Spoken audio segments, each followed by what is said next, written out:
The Star and D'Amico Show is brought to you by cheapesttshirts.ca. If you're looking for quality gear without overpaying, check out cheapesttshirts.ca. A huge selection for men, women, and kids. Hoodies, t-shirts, headwear, bags, even towels. Get this. Order today, ship today, delivery tomorrow. Style, value, and speed, all with cheapesttshirts.ca. Brought to you by Cabletel. For reliable alarm systems in Quebec and Eastern Ontario, you can trust Cabletel, servicing the region for more than 20 years. Expert installation and top-tier protection for your home or business. Visit cabletel.com. Email them info@cabletel.com to get secure today. It's Cabletel. Peace of mind you can count on. Brought to you by Morella's. Craving unforgettable steak and fine dining? Morella's Steakhouse on Highway 132, 15 minutes from downtown Montreal, brings you premium cuts, bold flavors, and an atmosphere that's perfect for any night out. From exceptional service to an outstanding wine list, this is where great meals become great memories. Reserve your next night out and go to morellasteakhouse.ca to reserve now. Taste excellence tonight. Brought to you by Little Bear. Looking for the best for your pet? LittleBearOnline.com with online orders. They're also available on Uber Eats. It's a family-owned business in Montreal that's been around for more than 30 years. Chuck, Evie, and their wonderful staff have all your needs taken care of because they care about your pet as much as you do, with the best prices on top brands from around the world. Toys, food, bedding, everything your pet could ever want. LittleBearOnline.com or visit their store on St. Catherine across from Westmount Square. Brought to you by McLean's. Get down to McLean's Pub, 1210 Peel Street in downtown Montreal. It's your go-to spot for great food, cold drinks, and big sports on the big screens. Classic pub food and a lively vibe only steps from all the action. Stop by today at McLean's, 1210 Peel Street. Good times and great company. Well, happy Sunday, everybody, and welcome to the morning after the night that was. The Star and D'Amico Show live as we always are every Sunday. Wait a minute. Yeah, no, that's not Marco D'Amico. There's the voice of the Montreal Alouettes. Sean Campbell, you got to unmute yourself, brother. Good morning. There we go. Good morning and welcome to the guest spot of the Star and D'Amico Show on this live Sunday morning. How goes it, brother? It could be better.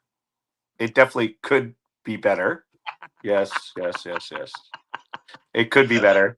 I had my birthday absolutely ruined yesterday by a kicker. By a kicker. And a missed extra point, a missed field goal, 2 missed field goals. Fourth and 8 to Rome, and Caleb Williams finds DJ uncovered, and the Chicago Bears shock the world and Packers Nation in a come-from-behind win. What an amazing start to Super Wildcard Weekend. We've got time to dip our toes, Sean, into the NFL waters as we move along here. But just a quick bit of business here, a couple of things. Marco D'Amico is in transit. He's on his way to Mexico. We've got for work. It's not a pleasure trip. It's for a business trip. So we've got lots to get into today. We've got lots of things to tackle on the channel. We got lots of things to tackle on the show today. First, I kind of looked at this game last night between the Canadiens and the Red Wings. I kind of billed it as the game of the year for the Montreal Canadiens. Was that a realistic take? Was that hyperbole?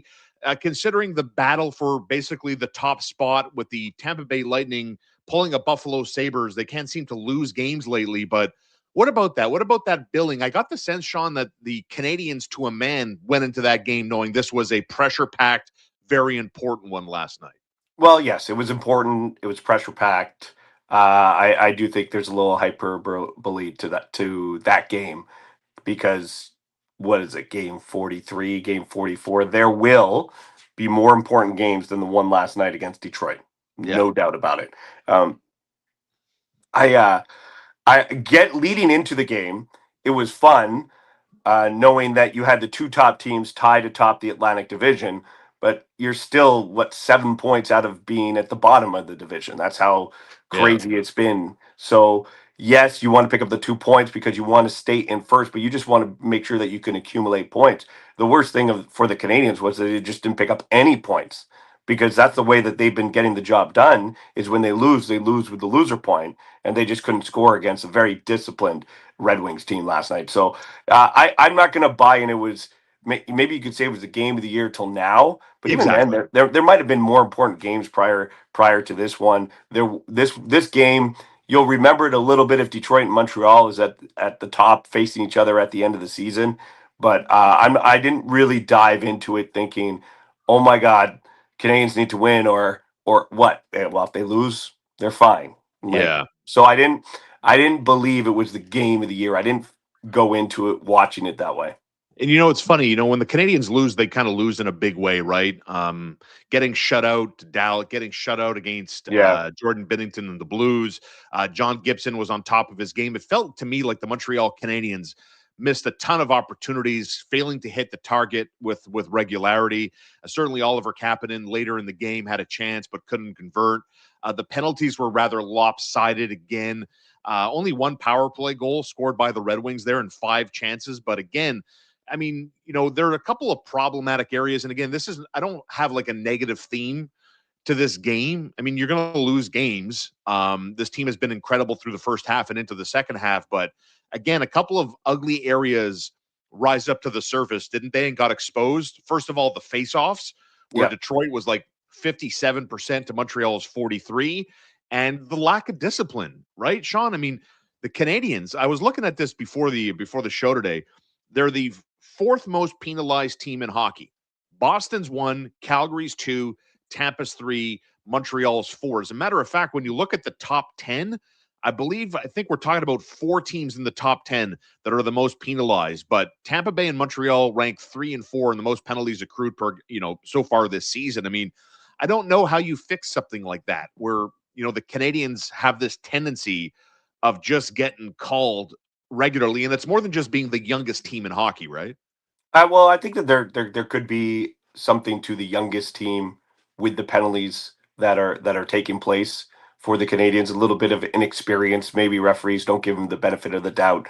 I'm not blaming referees here for the penalties, but Yeah. that could be a factor, not the factor.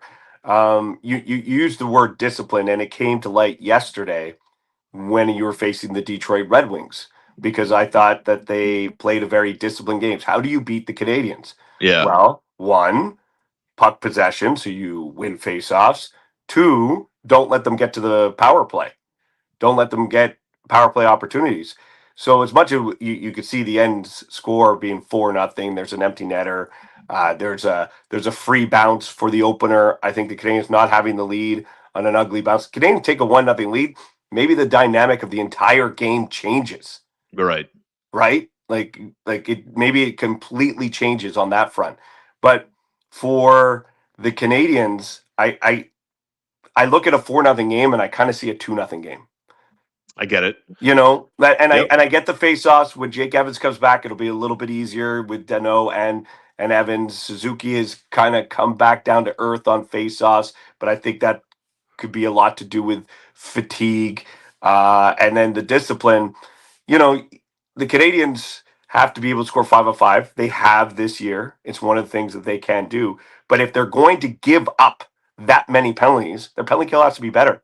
Their penalty kill can't be hovering around 20%. Teams that give up that many penalties are usually a top 5 PK team. Sure. If you're going to be a playoff team. But that's going to be the recipe. What the Red Wings did to the Canadiens is the recipe to beat the Canadiens. There's Sean Campbell, the voice of the Montreal Alouettes. You've heard him throughout the season on TSN 690.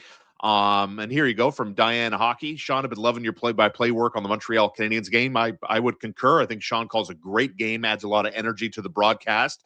And, of course, you can listen to him. He's one half of Campbell versus Gallo on TSN 690. Sean, kind enough here with a baby on the way to kind of break away from the family for a second and join us as Marco D'Amico is in transit on his way to Mexico for work. So we thank Sean for his time this morning. We're going to have lots of good content. I want to pick Sean's brain on what's going on with the Montreal Canadiens vis-a-vis maybe some trade activity. Is it going to happen before the Olympic break, a.k.a. the NHL roster freeze on February 4th? Lots of smoke around Calgary Flames forward Blake Coleman two-time Stanley Cup winner. Is this kind of the piece the Montreal Canadiens need to add in the aftermath of what we heard from general manager Ken Hughes, talking about physicality, talking about playoff experience? Blake Coleman checks very much those boxes. But it was a surprise to some. It wasn't a surprise to me. We spoke about it at length on TSN 690, certainly on Friday, about who the Montreal Canadiens would start in goal against the biggest game to date of the season last night against Detroit. And Sean, they skip Jakub Dobeš and they go back to Jacob Fowler. Fowler obviously has been playing really well. He looks very athletic in the crease. His rebound control, especially in tight, I really am a fan of it. And he's been good since the call-up of making the timely stops. So I guess a two-pronged question. What'd you think of the call and the decision by the organization and the coaching staff to go with Fowler? And obviously the follow-up, what does this mean for Dobeš moving forward? Yeah, the Dobeš question is, I think, the bigger one here with the Canadiens. The Fowler makes sense to me.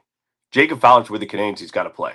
My whole thing with Jacob Fowler is if you are calling him up to be with the Canadiens, he has to play 2 out of 3 games, in my mind, like a starter. Because Jacob Fowler's at the age where you need to develop and get games. From ages 19, 20, 21, 22, at the professional level, if you are slotted or you are going to be a NHL starting goaltender by the age of 23, which is the norm, you need to be playing hockey games. Yeah. And I will truly look at it this way. Look at that age bracket from 21, 22, 23, 24 for Caden Primo. Caden Primo got stuck in a 3-goalie system where he was playing once a month. Caden Primo got stuck in the middle of COVID. Caden Primo never got the development years that are so important for a goaltender. And now he's kind of toiling in the AHL when the pedigree when he was 19, 20 years old, 21, was maybe not as high as Fowler, but it was high. Yeah. So to me, Fowler has to play. And I don't care if they send him down tomorrow or today, as long as he goes down to Laval and plays. I don't care where he plays. If he's wherever he is, he plays. Right. So Fowler's easy. He's here. He plays 2 out of 3 like a starter. So then, to me, for Dobeš, you're sitting there. One, I know you won the game 7-5, but you're coming off a win. And for the Canadiens, you need wins. And Dobeš, from the start of the season, has been showing the word consistency more than Montembeault. Right. But when you're sitting there, Dobeš, and Montembeault's getting the starts over you, it really is an indication of how important it is for the Canadiens to get Montembeault back on track. Mm-hmm. Fair. And I'm very curious about the conversations Marty St. Louis, Eric Raymond, the Canadiens management is having with Dobeš. Look, it's not about you. It's about, we really want to make sure that we can send Fowler back. We'll see him in a couple of years, maybe even next year. I don't know, but we need Sam back. We need you and Sam, and then you guys will split once he gets his groove. He's kind of grooving a little, so we're going to give him that start. It has nothing to do with you. Like, you're still going to take it as an insult that you haven't played. Yeah. And he's been taking the short end of the stick. So it's, how does he react to that? Interesting. And I don't know what the conversation was, or maybe even if there wasn't one, but how does Jakub Dobeš react when he gets another start? Mm-hmm. And you know what? I'm waving my hand like he better start against the Vancouver Canucks. However, I also see with Montembeault rolling with 3 straight wins, why don't you drop it in front of the worst team in the NHL and let him mount up and build up? Because Montembeault's coming back, but I don't know if anybody truly believes that he's 100% back. So dropping him against Vancouver makes sense if your goal is to get Montembeault back. And if you're just like, hey, Dobeš, you're a backup, dude, you're just backing up. Yeah. Deal with it. So, I still think the Canadiens could put Fowler, Montembeault, and Dobeš and beat the Vancouver Canucks. But the decision that they'll make on Monday will really be an indication of how important it is for Montembeault to find his stride. Mm-hmm. If Montembeault gets a stride, then gets the start, and then he starts finding that stride, then Dobeš is going to be like, dude, because the next start's got to go to Fowler. So I agree. And let's put member of the channel Lior's comments. I didn't notice, says Lior, which goaltender was on the bench last night, Dobish or Monty. It was Jakub Dobish. Jakub Dobish was the goaltender that backed Yeah. up Jacob Fowler against the Red Wings in a 4-0 loss. That leaves the Montreal Canadiens right now in third place with 56 points. They're 1 point back of Tampa Bay. The Lightning are on a 9-game winning streak. The Red Wings are on a 3-game winning streak. They sit atop the Atlantic with 58 points. Only Carolina in the Eastern Conference has more points, and they're on 59. They're also hot. They've won 4 in a row now, right? But what's interesting, just to follow up on your point, it's one more kind of busy week for the Canadiens, and then they get back to playing every other day. They're going to play Monday against Vancouver. It's an Amazon Prime Monday night game. That's a 7:30 game live on TSN 690 as well. And then they're on the road at Washington. So, I'm not so sure. My gut says I think they should go back to Monty. Look, the Vancouver Canucks, let's not mince words here. They're in free fall mode. They got stomped out by the Maple Leafs 5-0 last night. They are winless in their last 6. They have 2 wins in their last 10, and they're currently on the same amount of points as Winnipeg for the bottom rung in the Western Conference, right? So, I'm trying to think about, how do the Canadiens think about Monday night? They lost 4-0 to Detroit. They want to get back on track. But also in my mind, Ken Hughes told Mark Denis and Pierre Hood on RDS last week in their pregame show that it's not so much, Sean, they're waiting until the Olympic break to solve the 3 goaltender rotation. My gut tells me, based on what Hughes said, that the goaltending situation is going to be resolved at the end of the week coming up here, right? When we look at the Canadian schedule, as I mentioned, Monday, Tuesday, Thursday, they're at Buffalo. Saturday, they're at Ottawa. So I presume after Saturday's road game against the Senators, we're going to have some closure on the 3 goaltender system, which means to me, I think Fowler stays. Obviously, Montembeault's on a 3-year contract. In year 2 of that deal, he's obviously not going anywhere. They're not trading him. Mm-hmm. So I think they go back to Montembeault based on that set of circumstance. You follow me? Yeah, I could see it 100%, and I think it is a priority for them to get Sam Montembeault back, because I think it's a priority for them to get Fowler back to Laval. I really do. So I know a lot of people have been like, "No, Dobesh, he's not playing. He's going to be the one sent down. It'll be Fowler and Montembeault." I do not think that's what the Canadiens will do. But Ken Hughes said that I will. If you win, you're going to stay. But at the same time, when you talk about wins and losses. And this is no critique, because I like what Jacob Fowler has done, and I think it's a great taste for him to be in the National Hockey League. He's won 4 of 9 starts. It's not like he's Jakub Dobesh in it like Dobesh did when he debuted. He's won 4. He's started 9 times. He's won 4 of them. Right. He has 3 regulation losses. Those are the ones you get no points. He's got a couple points in extra time losses. So, it's not like he's running amok here with 9-8-1. So he got the taste. He's looking good. His confidence will be high whenever he comes back, which could be right after the Olympics. To me, you can maybe have him start in the back-to-back coming up this week, or you can send him down tomorrow. I'm fine with it. I'm okay with Jacob Fowler. I'm happy with Jacob Fowler. You just have to truly believe that Montembeault's ready with Dobesh to split the rest of the games. There's Sean Campbell sitting in for Marco D'Amico. Marco is in transit on his way to Mexico. We've got lots of content on the channel coming up this week. Obviously, we're going to have our live shows following the Canadiens back-to-back Monday and Tuesday, a home game against Vancouver, a road game at Washington. We're going to talk about Blake Coleman. We're going to talk about when the roster gets back. I also want to pick Sean's brain on what's going on. Brendan Gallagher is a hot button issue these days. I mean, it's quite clear. I mean, you watch these games, you can understand that, he almost has that Patrick Laine syndrome where it feels like with his line. And yesterday, Gallagher on the right side of Bolduc and Phil Deneau down the middle, just a step slow. But, we'll talk about Brendan Gallagher and what the future has in store for him this year. And remember, he has a no movement clause. So for all the belly aching and the crying, from a passionate fan base, get rid of him, send him down.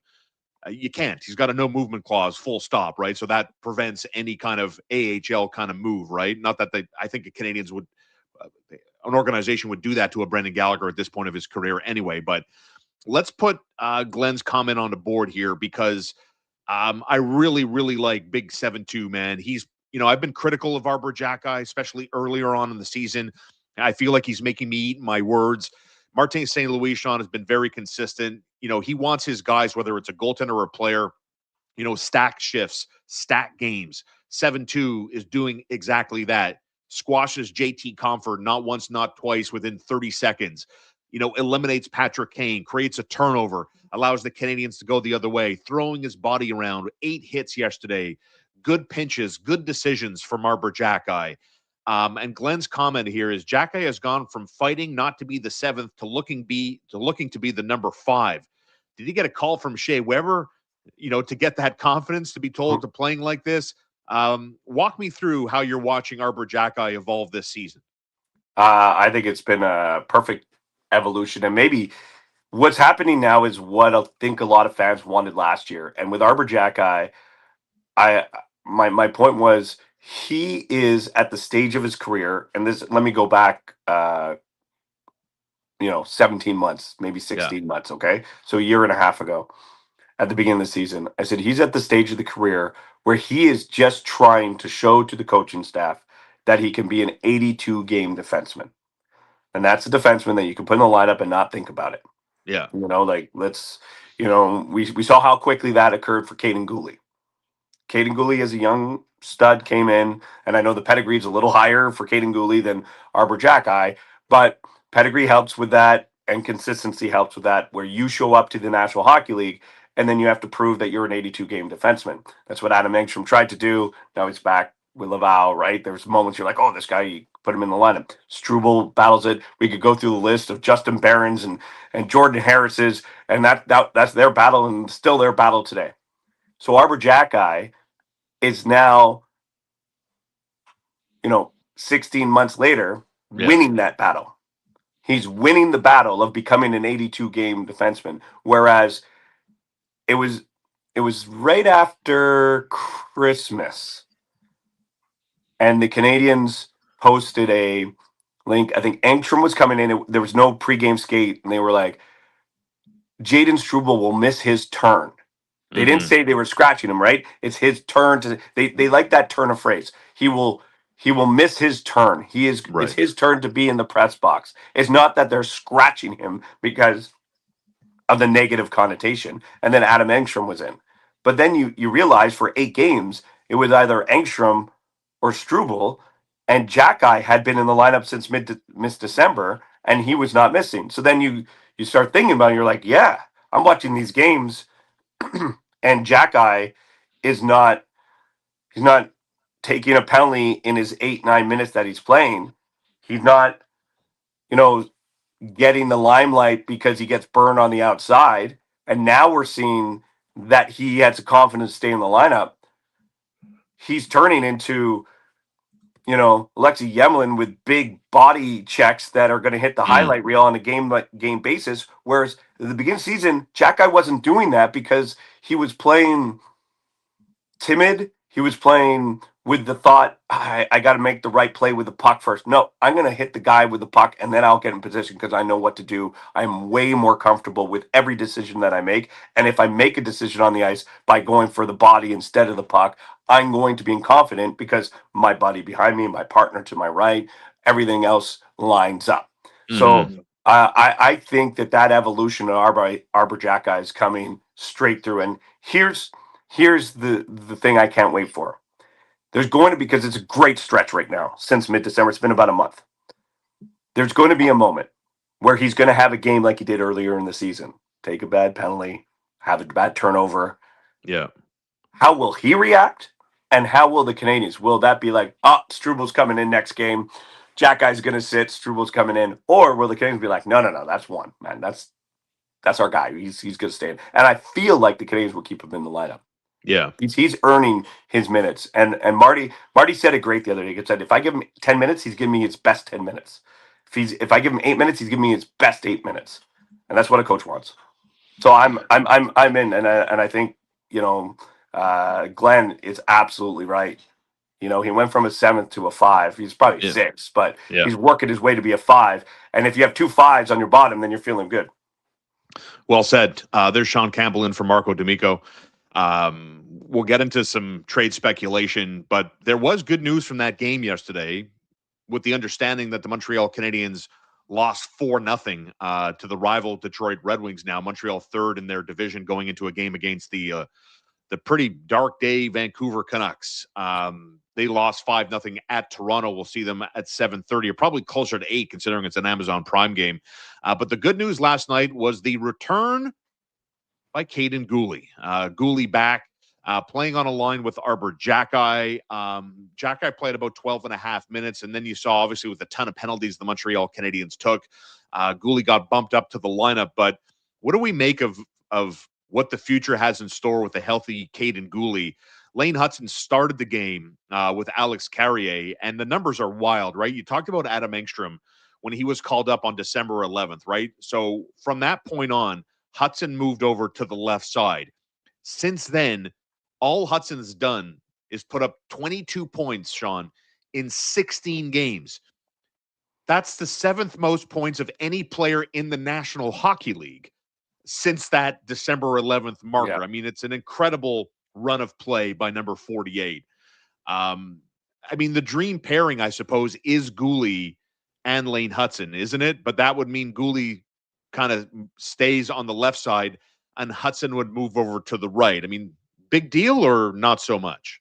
I don't think it's that big a deal. And you could also put Guhle, who's played on the right as well. Yeah. On the right. I would prioritize Hutson feeling good of where he wants to play. That's priority number one. So with Guhle coming back, you come into the decision of one of those defensemen have to play on the offside. It was brought up with Arber Xhekaj, and Marty St. Louis spoke about him playing on the right side, saying, I'm comfortable with it. He's got a big shot. It might open things offensively for him. I still like Xhekaj on the left, but that's me. Yeah. I think Guhle to the right is the choice. I always think Matheson's skating ability, you could always put him to the right, but I think, again, you're trying to prioritize your top defenseman. So if Dobson's right, Matheson's left, Hudson's left, everybody else will work it through. Like that's all it really is. It kind of I would do it that way. But yeah, I would just make sure that those players, and you mentioned the point accumulation from Hutson. Yes, power play has a lot to do with it, but he's doing it with Carrier. And the power play hasn't been very good. Like, I think they were 1 for 11 going into that game, and obviously they didn't score. They obviously did not score on the power play yesterday. Would they have one power play chance anyway? Yeah. So the power play, if you go back, I think in the last 4 power play goals, 2 of them are the 5-on-3 goals that they scored. Right. So it's been a bit of a stretch here where it's drying up a little bit. We'll see if they want to change things up, but with Guhle coming back, I think it just opens up options for the Canadiens. It's good news. I thought he looked good. He had energy yesterday, and he'll find his stride as they get thrown all these games this week. Let's get some questions on the board here before we get back into some more Q&A around the Montreal Canadiens. This is from our man, Steph in Brossard. What up, Steph? Steph's a proud member of the show. Thank you so much. Looking at David Reinbacher, who, one of I think the other silver linings here is, like, we're talking about the Canadiens' good run of play. They've obviously been super competitive all season long. Here we are talking about Xhekaj's resurgence, Kaiden Guhle's reinsertion into the lineup, how great Lane Hutson has been playing on both ends of the ice. And to me, like, how I interpret all of that is, it's great news for David Reinbacher. Dobson, to me, is playing such good hockey. Mike Matheson is a minute-eating leader of this team. Jaden Struble is the odd man out. Adam Engstrom had a nice showing until he was sent back down to Laval. No one's talking about David Reinbacher. To me, that's nothing but great news. What about Steph's question, though? Steph asks, will Reinbacher play 5 games with this team based on the games with the Rockets so far? Yeah, like the amount of, like, I'm going to Steph, and I'll take the question and say, will he play games with the Canadiens this year? Because, I think it'll be less than 5, but I think he'll play games. Yeah. So I think that's a good opportunity, but it really will be based on injuries. This one's on injuries. The Canadiens have their defensemen, their core that I believe that they truly believe in, and that goes with Struble, who's not in the lineup right now, and he might go a little bit of a stretch here where he doesn't play. and he may only get in because of injury. Like I told you, if Xhekaj has one of those games that we saw earlier in the season, I think that they're going to still keep Xhekaj in the lineup for now. Right. Goulie's not coming out. Carrier's not coming out. Dobson's not coming out. Hutson, Matheson, that's easy. But with Reinbacher, I think it is good news that you haven't heard too much. But I wouldn't, go to Reinbacher and just like look up the stats and be like, oh, he's not producing at the level that I'd like a guy that's, playing 20 plus minutes in the AHL producing. I want to see a little bit more. That David Reinbacher's not one of those guys that you can just check up on the Laval Rocket, check their scorecard, and then move on. David Reinbacher, you need to go and see. And I'll tell you, Sean, I'm TSN, we're not carrying the Laval Rocket games. I'm still paying attention to them. Do I have an ear to the ground or eyes on the show and going to Place Bell like I did in the past? No, I'm going to be very honest. However, I am paying attention. It's been a good, solid, quiet year for David Reinbacher, but that's the kind of defenseman that he's going to be if he's going to make it to the National Hockey League. He's going to be a big, quiet defenseman. And I'm really excited because coming up this week on Wednesday, I'm going to be in the building, and he is who I've circled. Yeah, for sure. It's David Reinbacher. And Steph, I'll tell you, once and I'm, like I said, I love seeing things with my eyes, how they're doing. And you can't judge people just off of one game in your eyes, paying attention to everything. I think you know that, Sean. I think Marco knows that because he's in Mexico scouting the top Mexican hockey player, right? You said it for work. That's one of my guesses. Right. That's truly what I believe is happening. Yeah. But I can't wait to go to Place Bell on Wednesday. Yeah. And I will tell you, priority number one for me is watching every shift of David Reinbacher so I can get more of a feel of the kind of season. But to answer the question, I think he's going to play games, but because of injury. There's Sean Campbell in for Marco D'Amico. Marco's in transit for work reasons. He's not going to be kicking it with Lamar Jackson and Patrick Mahomes in Cancun. Put this comment on the board here because, again, if you missed some of the news we broke, we had breaking news for the channel last week on our last live show. I'll remind people what that is, but we're not doing a live version of Facebook Marketplace. As Skoy George wonders, Sean, are you selling that carpet on the wall right behind you there? No. That's going to be on the floor. We're redoing this room right now, so it's a little messy. My girlfriend's very upset that I'm even in this room doing the podcast live. Oh boy! Yeah, she's like, no, you can't do it in that office. It's not free.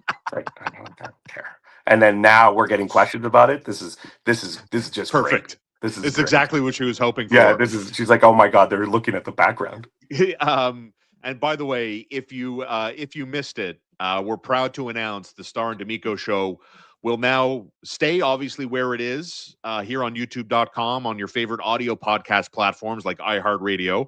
But we're also starting Wednesday this week. That's right, friends. Coming up on the 14th of January, Star and D'Amico will be live on TSN.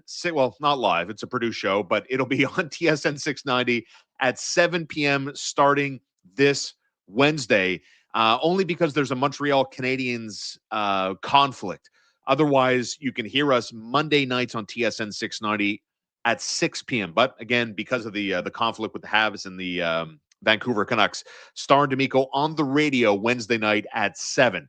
So proud to make that announcement and remind people of that. So make it lock in your channels to TSN 690 if you miss any of our programs here on youtube.com. So thank you so much for all of your support and looking forward to bringing this to a radio audience.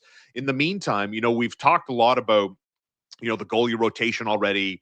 Arber Xhekaj playing well, stacking good game after good game. We saw some comments again, the Montreal Canadiens forwards got to score goals. I'm like, wait a minute.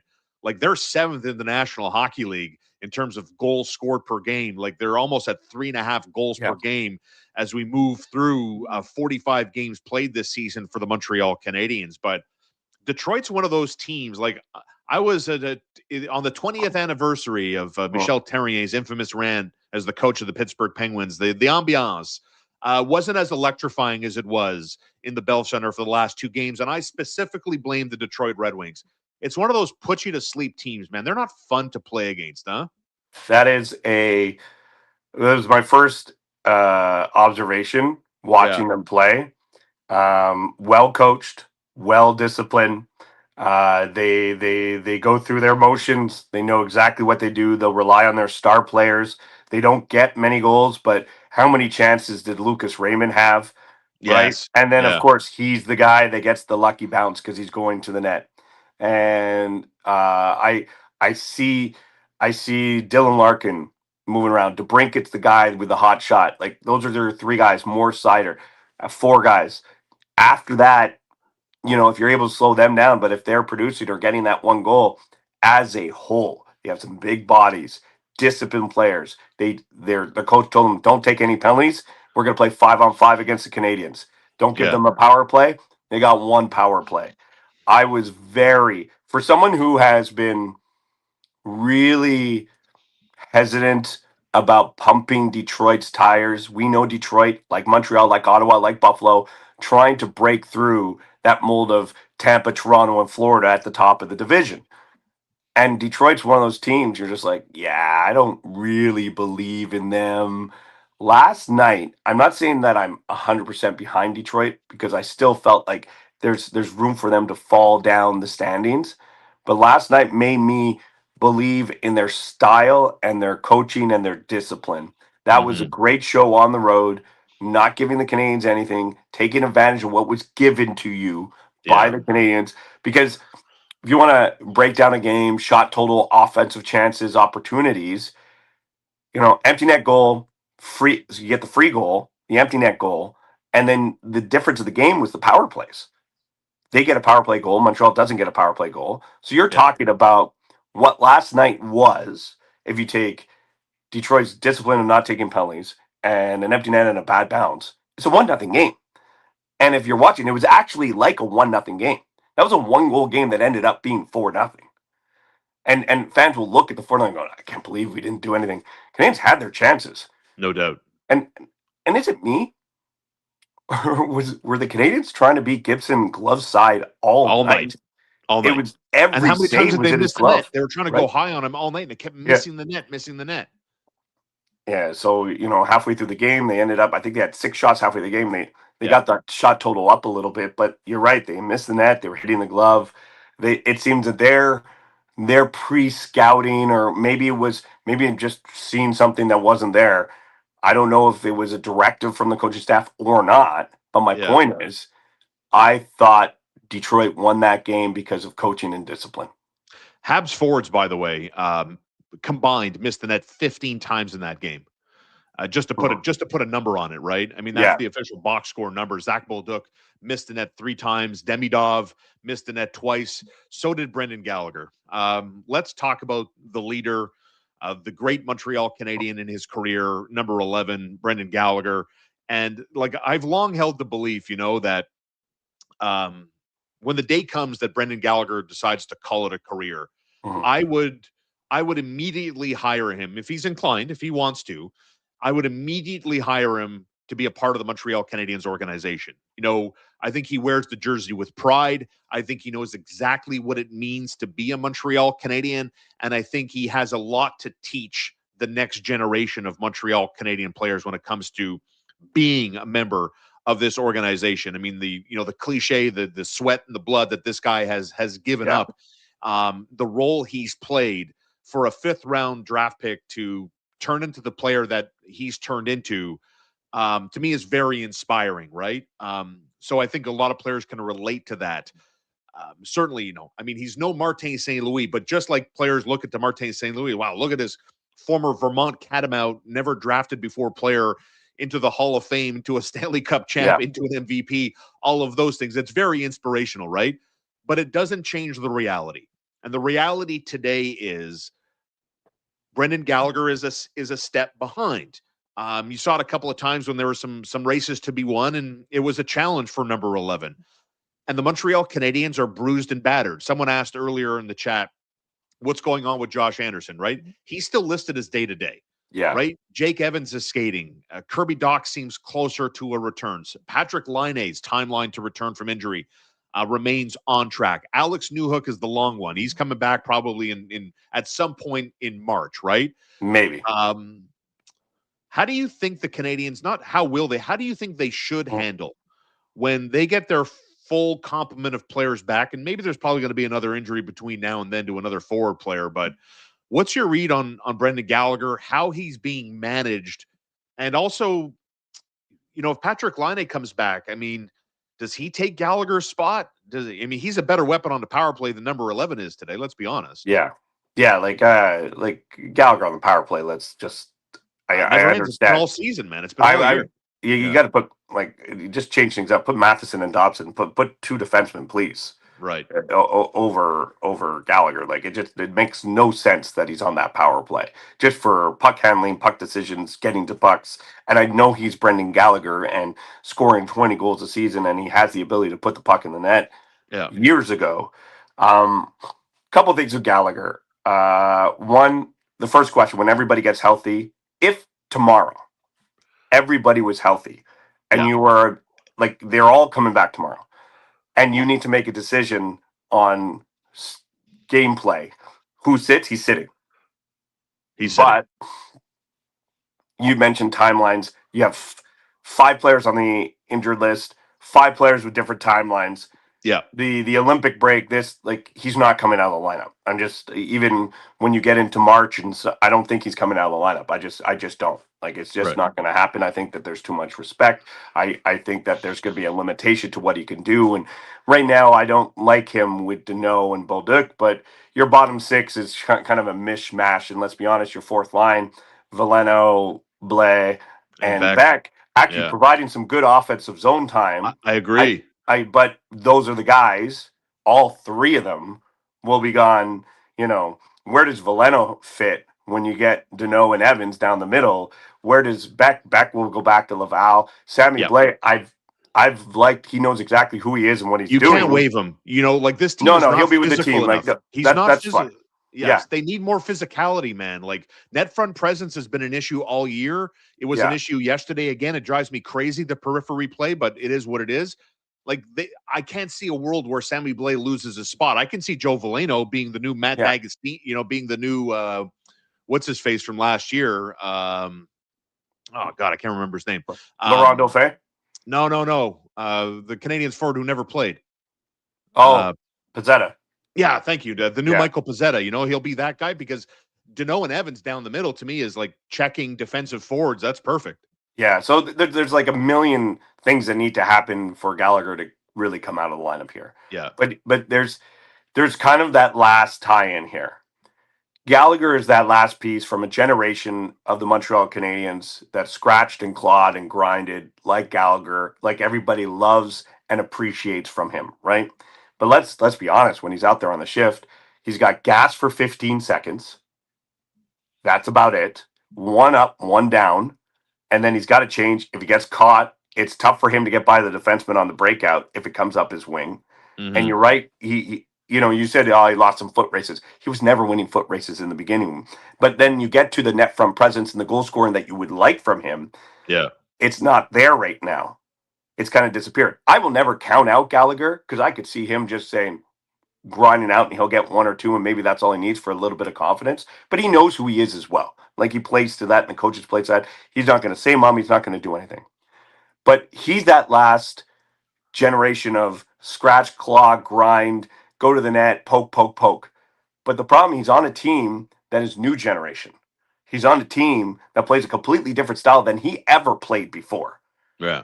And I know he's not playing with Suzuki and Caulfield and Demidov and Kapanen and Slafkovsky and even Texier and the style of play that they want to play, fast-paced counterattacks, using your speed, quick tap passes. Like, when I watch him on that power play, he's out there with Kapanen and Dobson and even Bolduc, I'm like, he doesn't play their style. Mm-hmm. He doesn't play that way.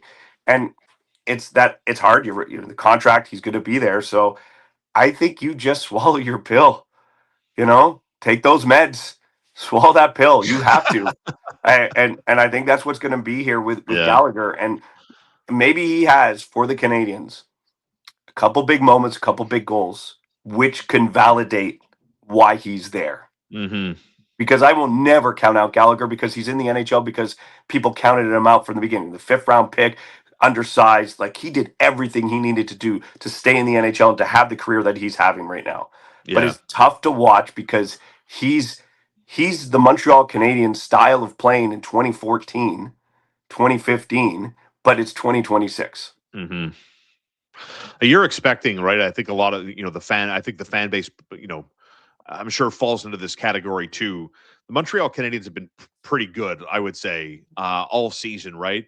The last time this team lost back-to-back games was back in early December, right? When they lost to the Rangers, they bounced back with a 4-1 win at home against Edmonton. They lose to the Flyers. They bounce back.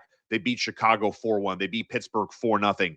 They lose in a shootout to the Penguins. They bounce back with that huge Tuesday night game during our Christmas holiday in a 6-2 win. They lose at Tampa Bay in a shootout. They bounce back to beat the Florida Panthers. This team has proven that as young as they are, the youngest team in the NHL, Sean, I mean, they've grown leaps and bounds in terms of how they mature to follow up a game. I have full confidence the team will roar like a lion against the wounded animal that is the Vancouver Canucks, who are winless in their last 6. And Thatcher Demko and this team is getting out-muscled. They're getting outplayed. They're in sell mode, the Vancouver Canucks. They look lost, to be honest with you. I mean, you feel confident about the Canadiens' chances on Monday night? I feel Monday night is Kent Hughes and Jeff Gorton shopping for pieces at the trade deadline. It's like they're going to the supermarket and they're going to try and pick off whatever's on Vancouver that they can. I think that's what I think the game's Kiefer Sherwood, anyone? Kiefer Sherwood, anyone? Yeah, he's one of those guys that seems that Vancouver is saying they want to sign him, but I don't really believe that. You have to be able to move on. A guy at that age, if you could get anything in return, you move him or you move him off. I would not take Kiefer Sherwood. I know who he is and what he can do, but if Kiefer Sherwood shows up, whose spot is he taking? Taking Brendan Gallagher. Like that's the spot that he's going to be taking on the Montreal Canadiens.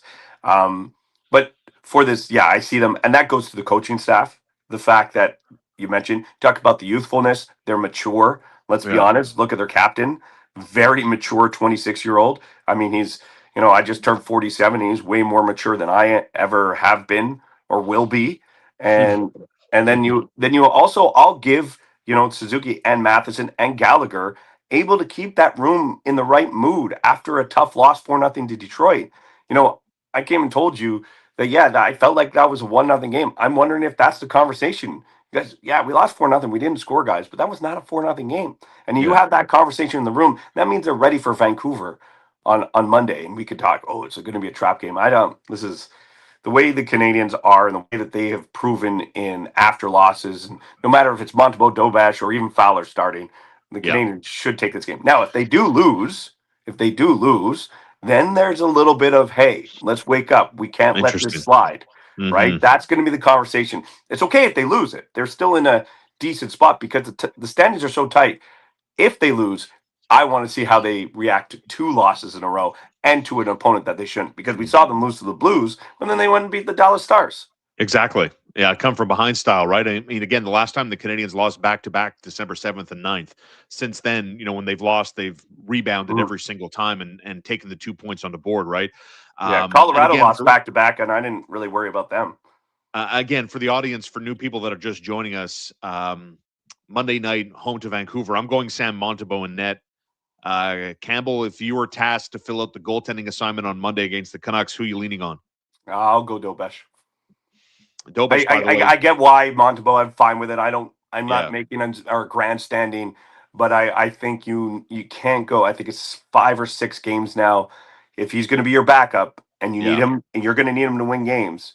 Yeah. And if your starter's Montembeault or Fowler, Dobash is not going anywhere. I would start Dobash against Vancouver. It's okay if you're starting Montembeault. It's okay if you're starting Fowler, but I'm just saying let's go. Dobash, you're using him, so let him play at least once a week. The last game for Jakub Dobash, New Year's Day against Carolina, that wild with Bussy there, Dylan Bussy looking terrible. Called that game. Jakub Dobash too wasn't that great, but he was on the winning side of that 7-5 scoreline on New Year's Day. So the Canadiens play Monday and then on the road Tuesday at the Washington Capitals, and they stay on the road for the next couple of games, ending next week on Saturday in Ottawa. We talked about, the injured players earlier on, right? How many injured guys they have, and guys are skating and getting closer to return. Alex Texier, who had a career week It started with his first 3-point game of his career against Calgary, followed that up with his first career hat trick against the Florida Panthers in a 6-2 win, as he remains right now a fixture on the right side next to Suzuki and Caulfield. As good as that storyline has been, and he's been better than Zachary Bolduc in the 1v1 debate about who should play on the right side of the number one line. I don't even think it's a debate personally. Bolduc, again, looking to find his role in this system with this coach. It's not there yet. Still very young. No one's waving the white flag, or suggesting it was a bad deal. At least I'm not. But when Kirby Dach gets back, there's been a lot of chatter about when Dach is back, that's the guy there. How do you feel about Kirby Dach? And we're not talking about him playing down the middle here as the Montreal Canadiens with Suzuki. Kapanen's not moving. Phil Deneau's not moving. Joe Veleno will probably move when Jake Evans gets back. I like one of the comments on the board earlier. I like Veleno on the wing in a world where Jake Evans is on down the middle and you got Sammy Blais on the other side. But what about that? Let's get the Dach on the wing on the first line here. How viable of an option is that? I mean, it's an option. Yeah. But when Kirby Dach comes back, I'm not putting him there. I mean, Kirby Dach has to earn everything. That's fine. Yeah. Ground floor. He's an option. Okay. Yeah. And again, it's hard to talk about the option when Alex Texier is doing what Alex Texier is doing. Yeah. But I do think there's only one player that I would drop there right away. Yeah. And that's Patrick Laine. Patrick Laine goes there right away because Patrick Laine is a waste if you're playing with Blais and Veleno. Patrick Laine is a waste if you're playing them with Gallagher and Deneau. If Patrick Laine was healthy today and he's playing Monday, Texier drops down, Beck comes out, Gallagher drops down, and Patrick Laine is playing with those guys. Like, it just that, because if you can get that clicking, then boom, right? That's Dach shows up tomorrow.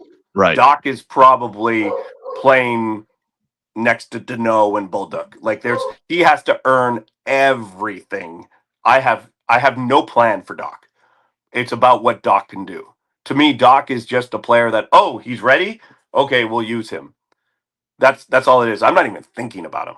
Like, Kirby Dach and trying to fit him into this puzzle because I don't know. Maybe I'm thinking there's going to be another setback. There's going to be that, like, Kirby Dach and the game plan of him playing in that top six is just not there for me. It's just not there until. Sounds like you're kind of low on Dach. I don't want to make a plan for him. I don't. This is such a and again, I believe he's an RFA at the end of this year. Yeah. And there's going to be a decision, and he's at this point probably going to have to take a pay cut. Mm-hmm.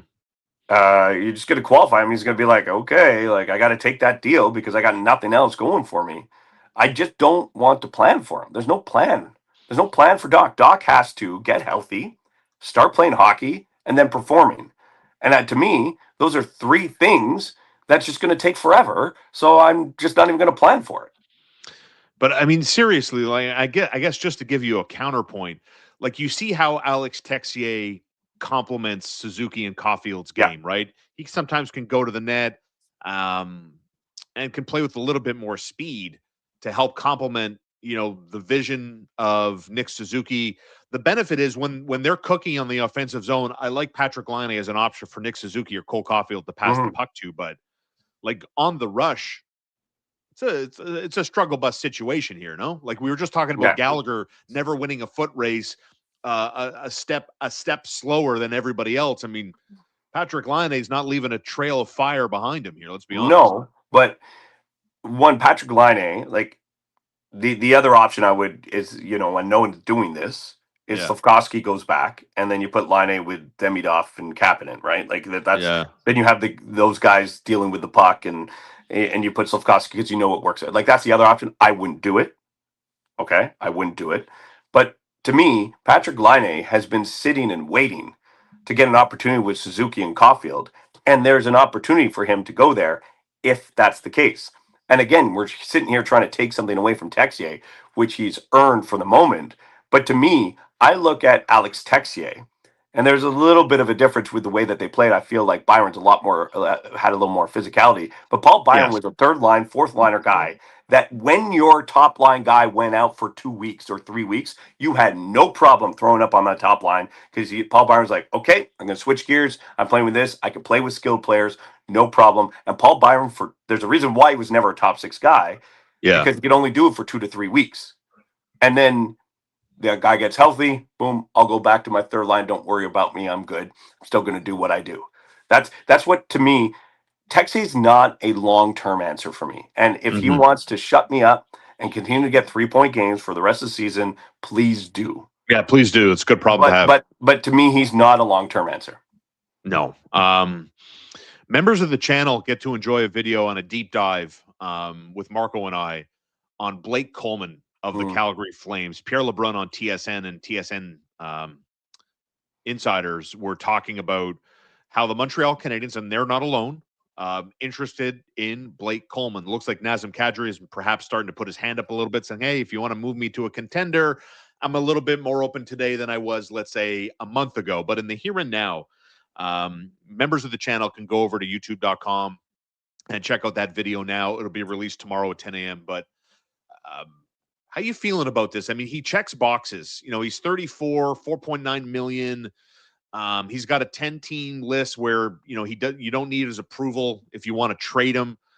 I'm curious about, personally, like, I don't think the Canadiens are making a move between now and February 4th. I don't. I think, like a lot of people are thinking, once they get back from the Olympic break, I think it's going to give them a great opportunity to kind of self-evaluate and then make a strategic decision in terms of making a transaction. And that'll come late Feb and certainly into March before the deadline. But what about this latest rumor around Blake Coleman and the Montreal Canadiens interested in him? Does it seem to be a good fit in terms of what this team is trying to do this year? Yeah, look, you said it. Checks a lot of boxes for what the Canadiens need. Now, it really depends on the health of the Canadiens, and I'm with you. With the way that the Canadiens are, and with these bodies coming back, unless there's a deal there that Ken Hughes really truly believes he can win, I think Ken Hughes has proven that he's a patient man. Yeah, that I think he'll wait till after the Olympics. Now, that being said, with Blake Coleman, he could come to the Canadiens and he will help them.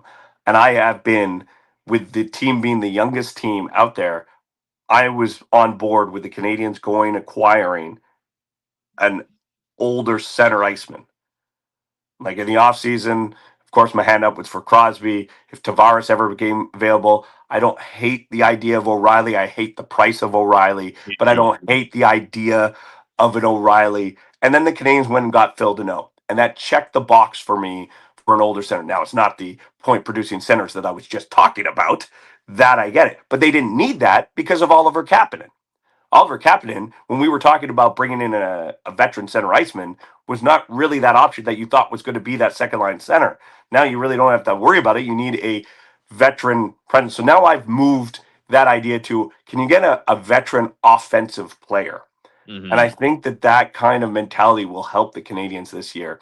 On the blue line, I don't know if they're going to go down that path. You know, you're going to replace Carrier with a veteran presence because that's kind of the guy that would be on the outside. I think Xhekaj's working his way into that lineup. So yeah. I'm good with Blake Coleman. What's that price? I believe that Ken Hughes will get the price that the Canadiens would want, that they'd be happy with if they were going to make that move. So I've moved away from a veteran center iceman, knowing that the Canadiens down the middle will be Suzuki, Kapanen, Deneau, Evans, and now I've kind of moved to the point where I'm okay with a veteran winger. For the short term for the Canadiens. Let me put this comment on the board from P. LeWhite. Coleman, Sherwood, these are grinders who are going to be overpaid. Don't touch them with a 10-foot pole. Yeah, you don't have to pay them, though. Well, that's the thing. You know, the word around Kiefer Sherwood for a while out of Vancouver is, you know, he's looking for $5 million a year. You know, if he can move off that $5 million a year price tag, I'm a lot more interested in him in that scenario than I am at $5 million. And look, I mean, Ken Hughes. You have to sign him, though. You just have to trade for him for the exactly, for sure, right? But Ken Hughes has built up a body of work where, just look at all the players internally that he signed. How much do you love that Lane Hutson contract that for the last month, we're January 11th today, on starting December 11th, only 6 players have put up more points than the entirety of the NHL, not just defensemen, the entire league. Only 6 guys have put up more points than Lane Hutson has. How much do we love that contract, right? Yeah. Second in team scoring, and down the list we go. But, I can agree and disagree here with the comment about I think this team needs grinders. I think they need more toughness up front. But I also, like most people that pay attention to this team, Sean, you don't want your general manager to overpay with assets or give out some, Marc Bergevin inspired contractors. Like, what? How much for how long? Like, Ken Hughes hasn't done that. I don't think he's going to start to do that. I'm not really worried about that being an option that this fan base is ultimately going to regret. But on the other side, Sean, they need more toughness. They need more grinders. And Hughes said it. Playoff experience and physicality is something this team is looking at. Yeah, you can't go into the playoffs this year after what you saw happen against the Washington Capitals in round one with the same mentality and lineup. I think you have to have. There's going to be a year of experience, some extra skilled players. I get it, and maybe even that experience is. I call the Canadiens a very young team with experience because these guys are. That's a benefit. But yeah, I think adding a little bit of a toughness to this roster down the stretch would definitely be beneficial. And just, you mentioned the contract, you've mentioned the trades. I mean, it's the whatever Kent Hughes and Jeff Gordon been touching with the Canadiens has turned to gold from Logan Mailloux. Everybody loved him, and then he gets traded, and now he can't get into the lineup on a regular basis with the Blues versus a Zachary Bolduc at 23 years old that's halfway to 15, 16, 17 goals. Like, whatever trade, if you like or dislike, it doesn't really matter. But for the most part, Kent Hughes hasn't made a bad move. You mentioned the contracts that he has signed. How many of those contracts you're like, ooh, I don't know if that's going to work out. You're like, exactly. Oh. Yeah. So what I will say, and this is, Habs fans don't want to hear this, Kent Hughes will make a bad deal. Kent Hughes will sign a player for too much money that you will not like at some point. Is that going to be at this year's trade deadline? Is that going to be this summer when there's a free agent? It hasn't really happened yet. At some point, you have to overpay because you want that player. Sometimes GMs know they're overpaying. It will happen. Just realize that the winning percentage that he has is very high right now. Exactly. And that's the other thing. Like, how much do you choose to read into how the Montreal Canadiens got out-muscled last year in their miraculous run to a playoff berth? Remember, they were like at 1% late in the season to make the playoffs, and then they did and lost to 5. Like, do you think the management team looks at that 5-game series loss and says, okay, here's where we got exposed? I'm not saying, again, sacrifice assets or, good prospects in order to fix it right away. I don't think they're in that territory, and I think they've been honest with the market and the fan base that that's not the plan. But there definitely was a lesson to be taken away from how Washington handled their business last spring. Yeah, but I will also counter that with if they were to face Washington in a 7-game series today, and Washington's a very good team, by the way. What about the evolution of Uri Slafkovsky? What about the emergence of Demidov? How much better is Lane Hutson in his own zone? The acquisition of Noah Dobson on the back end. You didn't have Kapanen doing what he's doing. So, like, yes, there's a spot maybe here or there. Arber Xhekaj couldn't get in the lineup until the end of the series. Yeah. And now Arber Xhekaj's in the lineup every single game.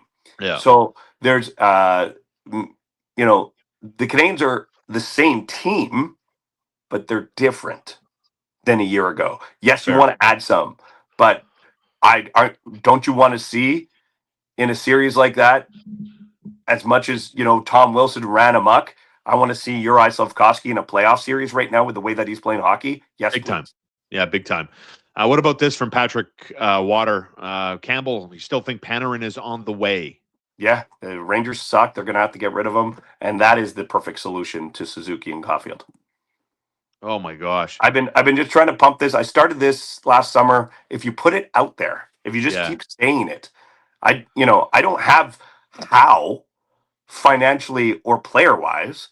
I'm just saying things, and then I want other people to deal with it. Mm-hmm. That's all I'm saying. I'll let other people deal with it. There's my veteran winger that I would like. How do they do it? No idea. Yeah, I don't know. There's so much baggage between the Rangers and Jeff Gorton, and the NHL is the NHL at the end of the day.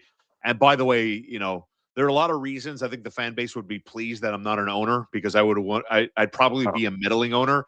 And right now, if I own the Montreal Canadiens, I'd have my construction team tearing down the boards at the Bell Center after last night and that stupid bounce off that stupid Zamboni door in a 0-0 game. yeah, Stupid, whatever that was. I blame the Zamboni door. yeah, the Zamboni door. Zamboni, what the stanchion earlier on, right? Another stupid bounce off the stupid boards and the stupid 4-0 loss. Yeah. Anyways, I still Canadiens are don't. back in action on Monday night against Yeah, Vancouver just after 7:30. that's the word I kept using when watching Ben Johnson keep going for it on fourth down. Stupid. From their own 33. From their own 33. Oh, yikes. He almost cost you Yikes. guys the game. Well, listen, we just spent 65, probably 60 minutes, 62 minutes talking about all things Canadians and the present, the past, the future with goaltenders and Brendan Gallagher and injured players and all that. I mean, Campbell, 25 points in the fourth quarter. Caleb Williams, 4th and 8 to Rome. DJ Moore uncovered. The Bears defense, really, I mean, they look like a completely different team in the second half of that game. I think if I were a Packer fan, I'd feel like my team played to not win that game, especially in the second half versus how, I mean, the Bears just, they're the best turnover team in football. And that was not a weapon for them yesterday. Like Jordan Love and I mean, they were cooking in the first half, but they were a 180 version of themselves in the second half there. Yeah, a couple things could have changed, right? You get that field goal at the end of half, and then you have an opening Yes. drive, and you put 3 points or even 7 points on the board. There's Yeah. just a huge swing. The Bears came out on that first drive and got the 3-and-out, and then the 3-and-out. Nothing really came of it right away, but it took the fourth quarter for them to finally start cooking. But yeah, that's exactly what you want between a Packers and Bears game in the playoffs. Of course, I wanted the Packers to pull it out at the end, and we could sit here and blame kicking. You could sit here and blame, decisions on play calls. I think that the Packers did enough to win that game, Yeah. but they also did enough to lose the game in the end, and they 100%. did. And Yes. and they did to the Bears, and now the Bears get to host another playoff game. Exactly. And they're going to either play the LA Rams or the Philadelphia Eagles. Mhm. That's what would be next, because if San Francisco beats Philadelphia today, San Francisco will play at Seattle in the That'll be next fun. round. So that's what's next for the Chicago Bears. You got any thoughts on 3 games today in the National Football League starting at 1:00? Josh Allen, the only quarterback in Super Bowl history, in the NFL history, to win as many playoff games without a Super Bowl appearance. And he's 0-4 on the road in the playoffs in his career. And he goes to Jacksonville at 1:00 today. Yeah, that's the game that I've circled that I really want to pay attention to. Me too. Yeah. I'm very curious about the Jags being at home. I think Josh Allen will himself to a win, but I don't Yeah. know if he can will himself past teams like the Patriots and the Broncos. And I do think in these playoffs, teams people are not talking about the number one seeds getting the bye week. It's already we saw game 1 and game 2 yesterday with the Rams Yeah. and Panthers and Packers and Bears. They had to grind it out. That took an emotional and physical toll on all those players. And meanwhile, the Broncos and Seahawks are sitting there watching all these teams, these 12 teams, battle it out, and they get a week of rest. I think advantage in the NFL, the number one seed getting the bye in the first week is tenfold. So yes, it's interesting, it's fun, but I don't know if this is Josh Allen's year, but I think it'll be his game in Jacksonville. I mean, the Bills 5-3 on the road. Jacksonville's been dominant at home. Yeah, The at one home game, is it's England, isn't it? yeah, exactly. I like you. I think Buffalo gets over the line. I think Josh Allen's going to will his team to a win on the road and finally get off the schneid. He's 0-4 on the road in the playoffs in his career. The game that confuses me the most is the 4:30 game with Mm. the Niners against the Eagles. Like, I don't know what version of Philadelphia's offense is going to show up this afternoon. And the lack of pass rush from the San Francisco 49ers will make life easier, I think, for the Yeah. playmakers and the quarterback, Jalen Hurts, there to maybe get something going. But what version of Brock Purdy is going to show up? Yeah. And can CMC get out from what is going to be a smothering defensive effort? Because, I hate to be cliche, but he's going to be the reason they win or lose this football game this afternoon. Yeah, if McCaffrey gets combined over 200 yards receiving and rushing, I think 49ers win. I'm worried about Brock Purdy in this. He looked like he was banged up last week. I'm just curious how he's going to play, and I'm with you. I think even if they play the pass game and Hurts can't find Devontae Smith and AJ Brown because there's a lack of a pass rush, which he should, because if you have more time, those guys will get open. I think even just checking down to Barkley's gonna get the job done for the Eagles. I have the Eagles in this one. Yeah, it's gonna be a tough one, man. Then Eagles and Bears. Eagles and Bears. And then lastly, the later game at 8:15 tonight. Mr. maybe MVP Drake May and his Patriots and Mike Vrabel and that defense taking on the LA Chargers and Justin Herbert. You got a thought on that one? I think this could be the game of the weekend. I'm really looking forward to it. But yeah, everything with Drake May. Here's the thing: you have an MVP caliber season. If he wins it or not, or anything, can just be washed away with a dud of a playoff game. I know. I don't think he will. The more the season went along, the more I started to believe in Drake May, and I'm a big fan of his. So yeah, he's good. I agree. And I think we've all been waiting for Justin Herbert to kind of take control, because if you look at talented quarterbacks that are left in the playoffs, Josh Allen's at the top of that list. But you can't overlook what Justin Herbert can do. So maybe it could be Justin Herbert's coming out party, even as a 7 seed, going on a run. The AFC's wide open. The NFC's wide open. There's no real team that's right there to grab it. But I think push comes to shove, the Patriots were as good as they were this year, and they have the home field advantage, and they're going to win this one.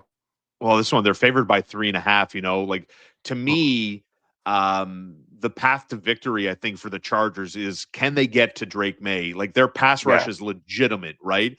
And if they can find that path consistently, I think the Patriots offense is going to be in trouble. As a matter of fact, like, you dig into this game, there were 6 games this season where May got sacked at least 3 times while also throwing a pick. New England went 3-3 in those games. That works for LA, right? Because they're top 10 in the NFL in sacks. And they've had I think the 3rd or 4th most interceptions of any team in football.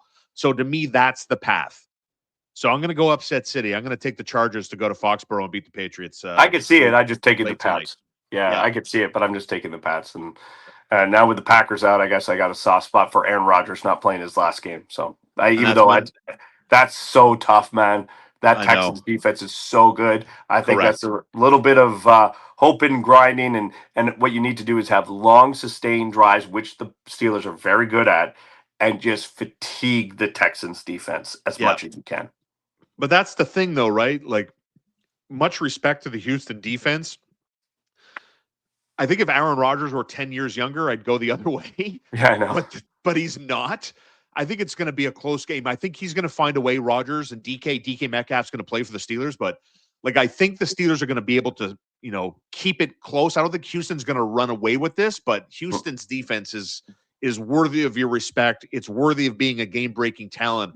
I see this game like being within 3 points, very low-scoring game, like a 1916 Houston-type final for me. Yeah, I think it could be the other way, just because it's in Pittsburgh, one of the toughest places to kick in the middle of January, and it might be a missed field goal victory kind of again for the Steelers. Yes, exactly. All right, so enjoy Super Wildcard Weekend, 3 games in the National Football League. I'm sure the Montreal Canadiens players are going to be enjoying their NFL action as well. I know they have a very rival, enthusiastic fantasy league in that room, right? Yeah. So someone's run by Gallagher. Yeah, exactly. Yeah, and dude, what's this? By the way, what's happened? Lane Hutson rolling up to the rink in a freaking Packers jersey, bro. You're from Chicago. What the hell is that about? So I was trying to figure this out, and I did it like a very, very light research of the relationship of Van Ness and Hutson. I was like, did they go to high school together? The jersey he was wearing. You're right. Yes, yeah. So Van Ness wore a Hutson jersey, and then And I was just trying to do a little bit of research if there was a crossover at some point. Not really that I could find if they went to the same college or like so I don't know. I don't really have. So maybe it's maybe Yeah, there yeah. is some sort of friendship and feeling there. I'm not sure. I was texting our colleague Simon Salikas after I sent him a picture of the Hutson in a Packers jersey. I said, Yeah. trade him for Darnell Nurse. I don't care anymore. Yeah. He wasn't on board. No. This guy Patrick Walter says that guy played on Lane's dad's hockey team. There you go. See, I knew There there was some sort of connection that I didn't know. Thank you, Patrick. Yeah. And Diane here says Hudson's hometown is right across Lake Michigan from Green Bay, Wisconsin. Grew up in the same neighborhood, says SMU. Yeah. So there you go. Caulfield's a crazy Green Bay Packers fan. That I know. Yes, of course. Proud Wisconsin Badger, right? Yeah. So I when he was drafted on the draft floor, I believe it was in Vancouver. Yeah. Had a chance to one-on-one with him, and like the first thing I'm like, Packers fan, and then we just started going off about. Oh yeah. Good stuff, man. Listen, Sean, outstanding job. Thanks so much for filling in on this Sunday morning with us. Marco D'Amico with his company having some sort of office, crazy get together. Oh wow. He was telling me he's going to be like, I was saying, you're going to be on the beach. He's going to be in basically a boardroom from 9 to 5 for the next 5 days. So he's in the warmth of Mexico, but I don't know how much he's going to get to enjoy it. But thanks so much, man, for stepping up. I think the audience really appreciated it. We got a lot of good questions, some good interaction as always. So enjoy the rest of your Sunday. Enjoy the football, and make sure you start working on that crib behind you there, okay? Yeah, I'll work on that. And I'm looking forward to Wednesday at 7. That's right. Star and D'Amico live on TSN 690 starting this weekend, Wednesday. It'll fall back to its normal slot Monday nights at 6 p.m. But again, a reminder, starting Wednesday night at 7 this week, you can enjoy more Habs content on your home for Montreal Canadiens hockey, TSN 690. Thanks again, Sean. Have a good one.